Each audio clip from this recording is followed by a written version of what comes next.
Bill O'Reilly here. Welcome to the No Spin News, Wednesday, February 23rd, 2022. Stand up for your country. So we got some Putin stuff on the docket today and some violent crime stuff that I think you'll find very interesting. Both are threats to all Americans. What Russia's doing is, even though there are some isolationists, it's pretty nasty stuff, and the crime is obvious. So the talking points memo, it's interesting. I got to set it up. So I'm on a radio with Hannity today, and Hannity and I disagree on what's going to happen to Putin. Hannity thinks he's going to skate on all this. I think he's going down. And that is the subject of this evening's Talking Points memo. Now, you got to stay with me here until I set the factual stage from my opinion that this is not going to turn out well for Vladimir Putin, this invasion of Ukraine. So Putin is taking the playbook from Adolf Hitler. It's the same exact thing. So Hitler rose to power by telling the German people, hey, we got hosed in World War I, and we are the master race, and we're going to rise up again and be the dominant force in Europe. And so vote for me, Adolf Hitler, and I'll make that happen. Putin, exactly the same thing. We got hosed in the collapse of the Soviet Union. I'm going to make Russia great again. Support me, and it will happen. All right, both are hyper-aggressive individuals. They are sociopaths. They don't have any feeling for other people. Megalomaniacal. I mean, it's an amazing thing. And you say, okay, well, Putin didn't do concentration camps and mass murder. Well, 250 journalists have either been murdered or disappeared since old Vlad's been running Russia. Now, that's a drop, I know, compared to what the Nazis did. And I'm not trying to make that historical comparison on a violence level, but I am telling you the mentality is the same. Enter Saddam Hussein. So in 1990, Saddam invaded Kuwait. You remember, that was the first Gulf War. And it was almost the same thing as what Putin is doing now, except Saddam's soldiers raped and pillaged Kuwait. We don't have any reports yet of Russians doing that, but they were invasions. So President Bush, the elder, had to put a coalition together, all right, to boot Saddam Hussein out of Kuwait. It took 7 months to do that.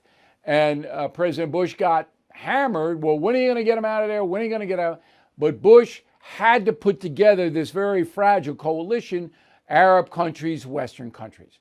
Biden has to do that now as well. Okay? So I'm going to keep that in abeyance, and I'm going to tell you about Biden later. But he's got to put together a coalition to fight Putin. Not fight physically, but economically. Now, I know about both of these things because I wrote 2 books on the Nazi regime, Killing Patton and Killing the SS, and I was actually in the Gulf after the first war there. Roll the tape. Hello, I'm Bill O'Reilly. Thanks for watching Inside Edition today. We are in Kuwait City, and as you may remember, Inside Edition gave the world its first look at this place just weeks after Iraq invaded. We sent the Reverend Jesse Jackson to visit the United States ambassador who was being held captive in the American embassy. Well, now we have come back to see just how things have changed since the Gulf War. All right, so there you go.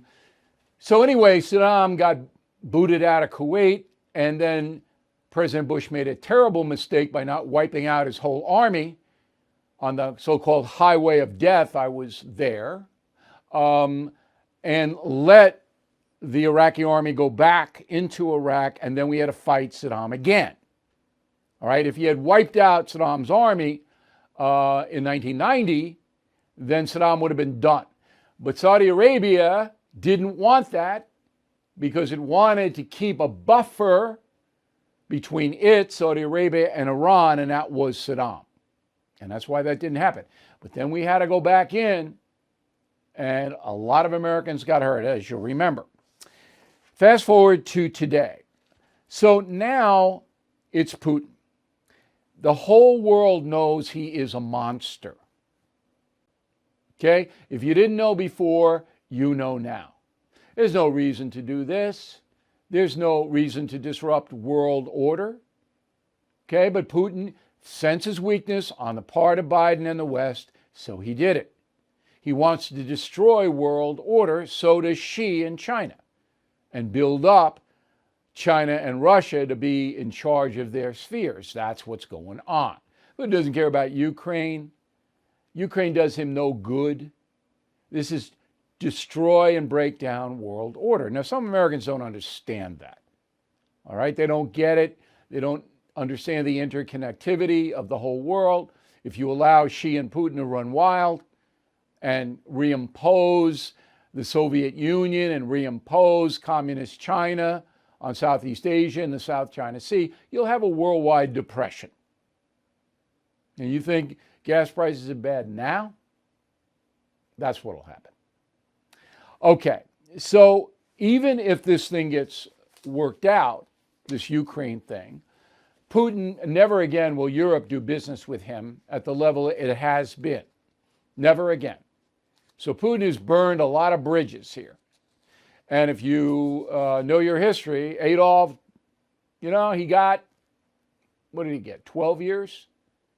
Saddam got more than that, but both of them wound up in a terrible place. And I predict Putin will be in that same place. I don't know how long it's going to take, but it'll happen. Hannity disagrees with me. Thinks Putin's going to get away with it. I have posted that on BillO'Reilly.com, that radio discussion. Very interesting. And I hope you check it out. So, how is Putin going to get taken down?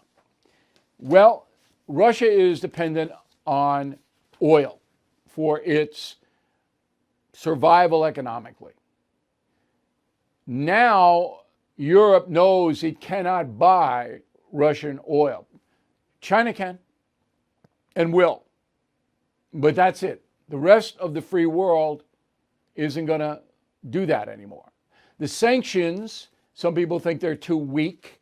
I'm willing to see, because it's hard for me to calibrate how much damage, but the Russian people, they're going to get hurt on the initial round of sanctions. But Putin is going to lose a tremendous amount of economic clout. And if he continues this, then there's going to be shooting. So if he goes to the Baltic states, there'll be a war, a shooting war. And then the world doesn't want any of this. So who's the bad guy? Putin's the bad guy. He's the bad guy. Now, yeah, all right, he doesn't care. I know all of that. But the Russian people, they're not living well over there. There's a lot of restlessness over there. You keep your eye on it. I could be wrong, but I don't think I am. And one final thing, I told Hannity that you're going to see in the next couple of weeks a new peacemaker arise. You know who that's going to be? China. China's going to enter and say, let's sort this all out. It's a phony play, but China wants to elevate itself up to the status where it's basically saying to Biden and Putin, hey, we'll broker this deal and calm everything down. Okay, so Biden didn't have anything on schedule today. I assume he's getting national security meetings and trying to figure out what to do. One of the things that was not reported, but I believe happened, was Germany said, okay, we're not going to sanction the Nord Stream 2 pipeline from Russia in. That was a big thing. I think Biden made a secret deal with Germany that the USA will provide energy to Germany. Now, that's going to mean that Biden has to drop a lot of the regulations that he's put on fossil fuel in the USA because of this insane Green New Deal crew that Biden bought into and did us tremendous amount of damage, we the people. Biden hurt us all by this fanatical, crazy Green New Deal group that doesn't seem to understand that China and Russia are now going to harvest hundreds of millions of tons of coal. So we're going to destroy our economy here. We're not going to have enough oil here, but they're going to pollute the planet worse than it's ever been polluted. Does that make sense to you? Does it? Okay. So I think you're going to see a lessening of the regulations, but I'm not sure how that's going to be presented. I think this deal was secret. So a Gallup poll is out, and it says that most people disapprove of the way Putin is handling the situation with Russia. I don't think this is fair. I mean, let's let it play out another week or so. But it was 55% disapprove of the way Biden's handling Russia, 36% approve. It goes down by partisan lines. Republican, 86% disapprove. Democrats, 31% disapprove. All right, it's usual, okay? But the fact of the matter is that Biden is a weak president. There's no doubt about it. He's weak. And the American people elected a weak man. And I said this yesterday, but it's worth repeating. If you vote for a weak person in any capacity, and that person has power over you, you're going to get hurt. You may like Trump, but Putin took a 4-year hiatus from trying to destroy world order when Trump was president. Did he not? Did he not? As soon as Trump's gone, here comes Putin and Xi. Okay? Keep that in mind. Okay, so that wraps up my coverage. We're going to be fair here. I told Hannity I think it's wrong to politicize this battle with Putin right now. All right, I think you give Biden and NATO the benefit of the doubt. He's going to stair-step sanctions. It's okay with me. Let's see how it goes. All right? I think that's the fair and best thing to do for the country. If you are stuck in a timeshare and you haven't called Lone Star Transfer yet, what are you waiting for? Lone Star Transfer has helped more than 16,000 happy customers. They are family-owned, have a 99% success rate. Their process is done legally, ethically, and quickly. I mean, does it get better than that? The team at Lone Star Transfer will keep you informed every step of the way until you are legally and permanently released from your timeshare. So don't pay another penny for a timeshare you don't use. Get peace of mind today with Lone Star Transfer. They guarantee the release of all liability to your timeshare in writing and in a specific time frame. Give Lone Star Transfer a call for a free no-obligation consultation. 855-551-7066, 855-551-7066, or online at LoneStarTransfer.com. All right, truckers. So this was a huge story in Canada, as you all know. Now there is a convoy that left today from California. It's going to go across country. It is called the People's Convoy, and it is in a motion to promote freedom and unity. They say there is no politics here. They want to confront the lack of freedom over COVID and the energy prices and all of that.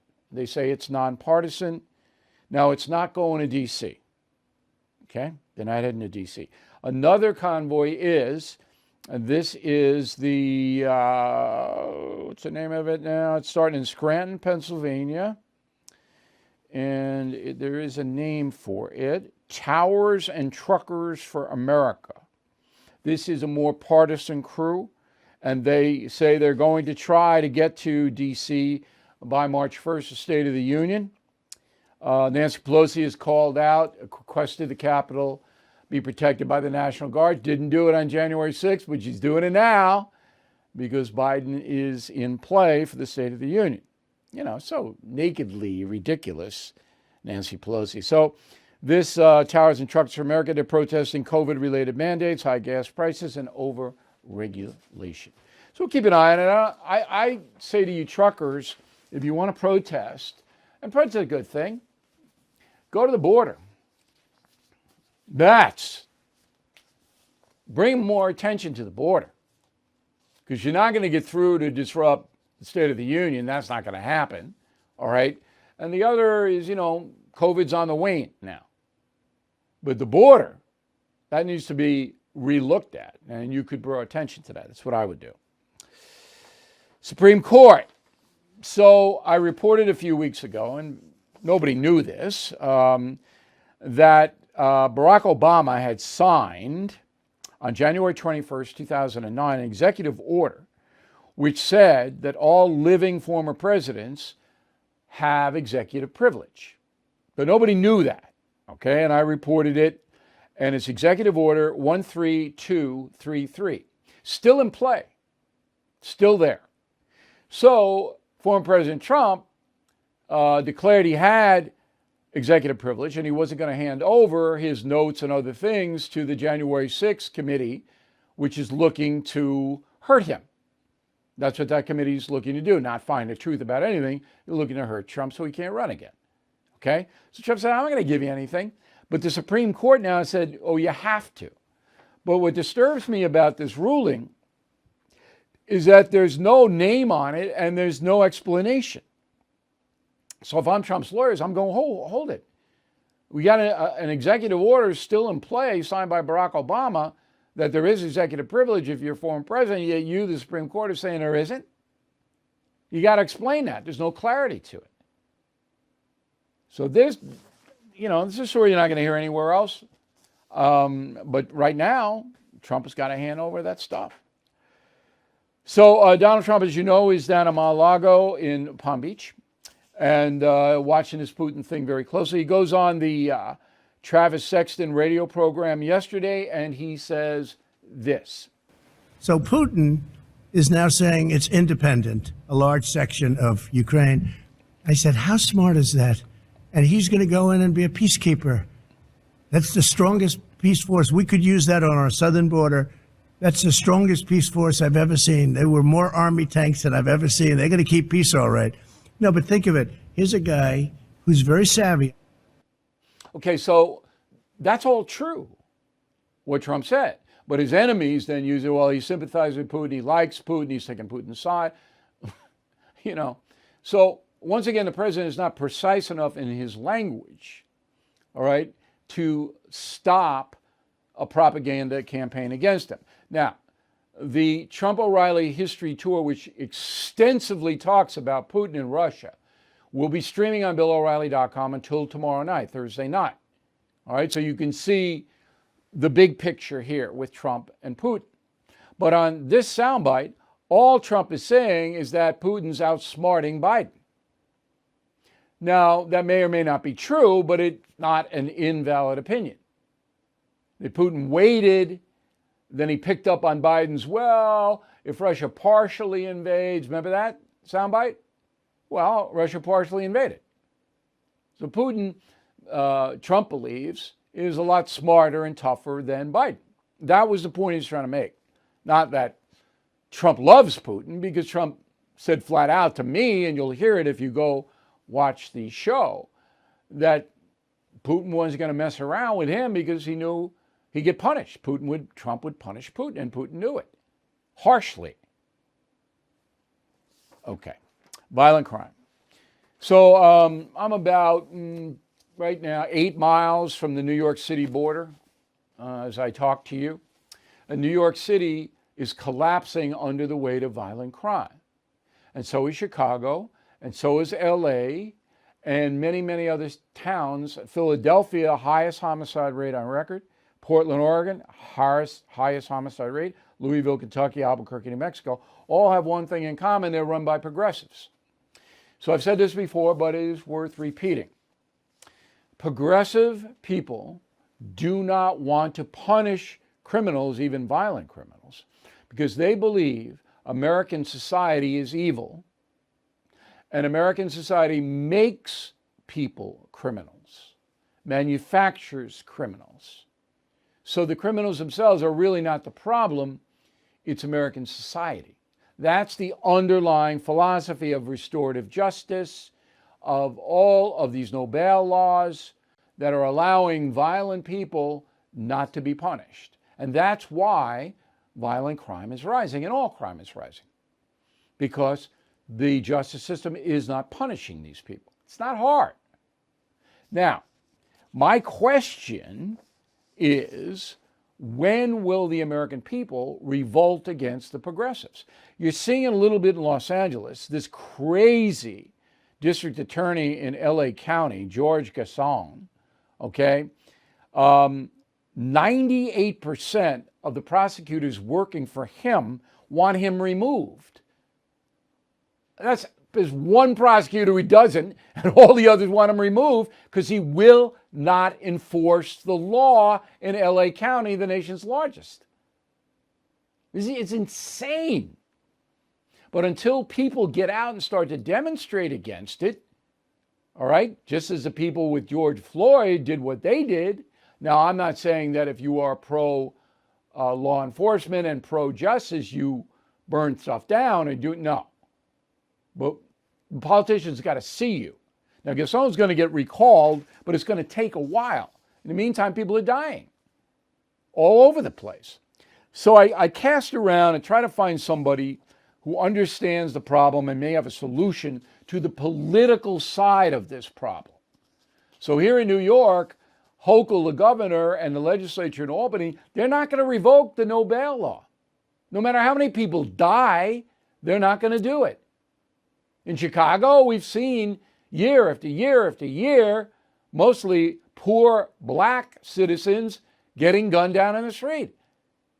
And the governor won't do anything, and the mayor won't either. Are you looking for your next investment? Bill O'Reilly here. There are 8 reasons to look at the NRIA Real Estate Development Fund.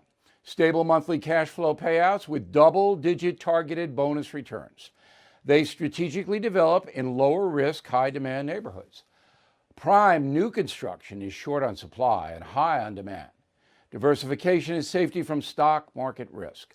They have a short and long-term strategy for returns today and down the road. Specifically designed pandemic-hardened buildings. They are 15-year industry leaders with a proven track record. So if you've been sitting on the sidelines or want to diversify, please start your due diligence at nria.net or call 800-800-1414. That's easy, 800-800-1414. An offer of securities is only made by the NRIA Private Placement Memorandum. Read it first. Past performance does not guarantee future results. NRIA is a real estate development firm. Learn more at nria.net. All right, here's the final thought of the day, and I think it's interesting. I think you'll appreciate it.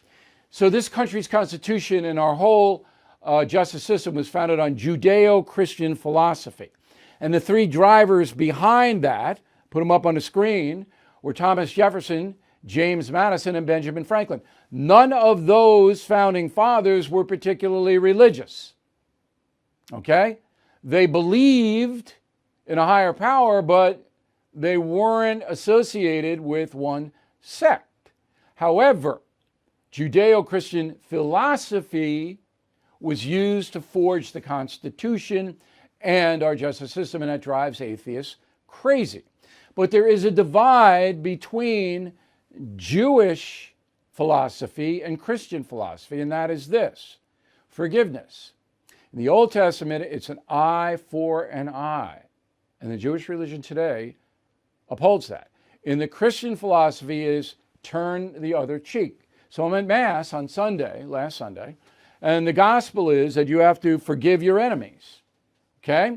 This comes from Jesus. All right? That's in line with the Christian philosophy. But what about when your enemies not only hurt you, but hurt others and continue to hurt others? Do you forgive that? What do you do? What about when your enemies don't ask for forgiveness? Okay? They are taunting you. Now, that was dealt with when Jesus said, Father, forgive them, they know not what they do, when he was being executed. Okay? But the ongoing evil aspect of forgiveness is never addressed. I've never heard it addressed by the Catholic Church, ever.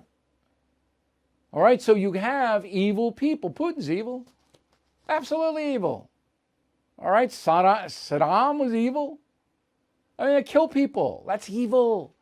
So we're supposed to go, oh, Vlad, you're forgiven. We all forgive you. Yeah, go ahead. Go take Ukraine or do whatever you want to do. You know?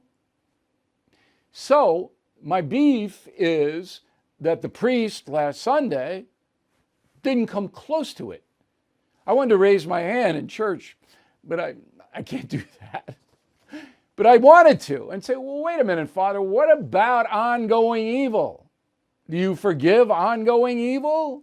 Is that what Christians are supposed to do? Is that what Jesus would do? I believe Jesus went into the temple with a whip to drive those money changers out. Now, maybe he forgave them after he overturned their table. Maybe. But I think if they were back the next week, the money changers, he would have overturned the table again.